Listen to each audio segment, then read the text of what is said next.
በሌላኛው ጊዜ ደግሞ ምንድን ነው የሆነ መሰላችሁ? ያው ህፃን ሆነን ገጠር ላይ እንቆርባለን ቁርባን። ያው ጫማችን አውልቀን ቤተክርስቲያን ስለምንገባ ትምህርት ቤት የገባው ጊዜ ጫማዬን እያወለኩ ነበር የምገባው። ከዛ ልጆቹ ይወስዱብኛል። ማታ አባቴ ይመታኛል። አቤት የአባቴ ምት እኮ አሁን ሳስበው ውይ ውይ ውይ ውይ ውይ! ደግሞ የኔ ጥፋት ከሱ ምት ይበልጣል። እሱ መምጣቱን አያቆምም፣ እኔ ደግሞ ማጥፋቴን አላቆምም። በቃ ውርርድ ነው የያዝነው ውርርድ። እኔ ቀን ሙሉ ሳጠፋ ውላለሁ፣ እሱ ማታ ሙሉ ሲቀጠቅጠኝ ይውላል። አቤት አቤት አቤት አቤት! ውይ ምን ሆኜ ነው ዛሬ ላይ ሆኜ ሳስበው እንዴ! ሰው የተነገረውን እንዴት ነው የማይሰማው? ምን ሆኜ ነው ግን እንደዚህ ውርርድ ያዝኩት? በቃ ለእኔ ሱሴ ነው። በቃ ዱላ ሱሴ ነው። በቃ ይቀጠቀጣለሁ፣ ይመታለሁ። ያው ነኝ እኔ ነገም ያው ነኝ እኮ ከጥፋቴ አልማርም እኮ።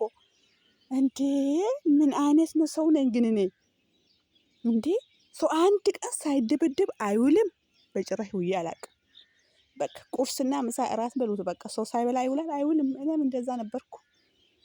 አልሰማም በቃ ምን አይነት ድረስ እንደሆንኩ እንዴ!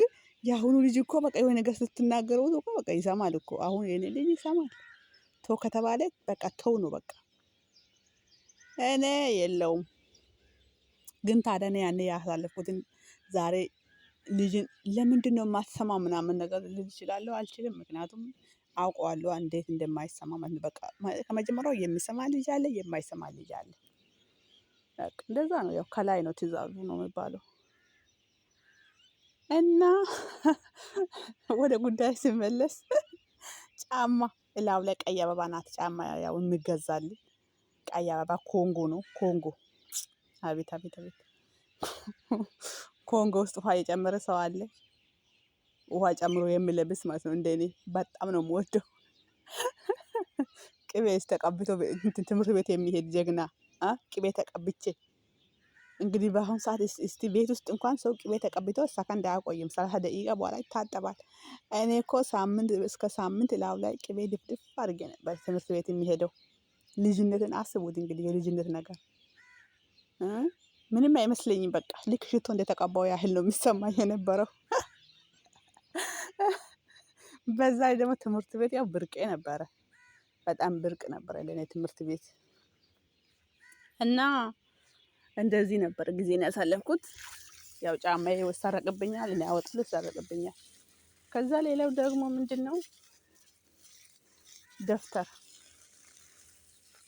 ያው በእኔ ዘመን 16 ሉክ ነው የተማርኩት። በ16 ሉክ ነው የተማርኩት። የ16 ሉኳ 50 ሳንቲም 30 ሳንቲም ይሁን 25 ሳንቲም 50 ነው። በቃ ከ50 አይበልጥም። እና አንዷ ያው 4 ነው የሚገዛልኝ በ2 ብር እና ወደቀብኝ አንዴ።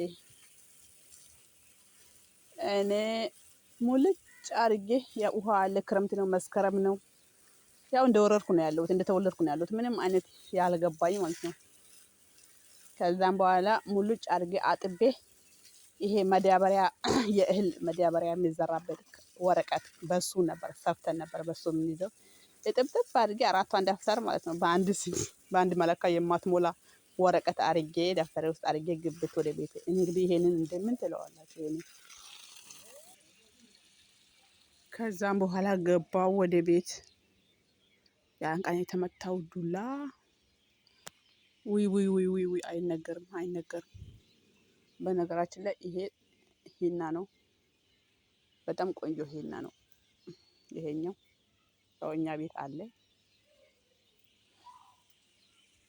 ይሄ ደግሞ ማንጎ ነው። አትክልታችን በጣም ነው የሚያምረው በነገራችን ላይ።